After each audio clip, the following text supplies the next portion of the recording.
আপনার গাড়িতে অনেক সমস্যা, সামনে আর কোনো গ্যারেজ পাইবেন না। এর চেয়ে ভালো আমার এখানে রেখে যান। এখন এত দূর আমরা কিভাবে যাবো গাড়ি ছাড়া? আর আমি গাড়ি আমি দিব, ব্যবসা কি আমার একটা? এই গ্যারেজ নিয়ে যদি পড়ে থাকি তাহলে তো আপনার ভাবির স্কিন কেয়ারের টাকাই হইব না। এই যে দেখেন, এই হইলো আমার কালো ড্রাগন, এই হইলো আমার লাল ড্রাগন, এই হইলো আমার হলুদ ড্রাগন। কোনটা নিবেন? হলুদটা হলুদটা। হলুদটা। ঠিক আছে, আমি আপনার গাড়ির ব্যবস্থা করতেছি, আপনারা বসেন। হ্যাঁ বান্টি বল।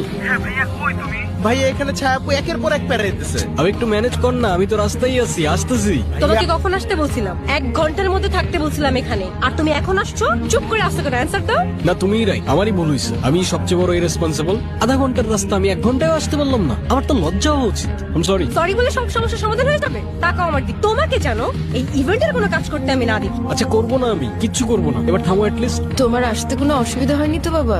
না আন্টি, কোনো অসুবিধা হয় না, একটু লেট হয়ে গেল এই যা। কোথায় লেট? তোমার টিমের ছেলে মেয়েগুলো এত ভালো। থ্যাংক ইউ আন্টি, আপনারা যেরকমটা চেয়েছেন চেষ্টা থাকবে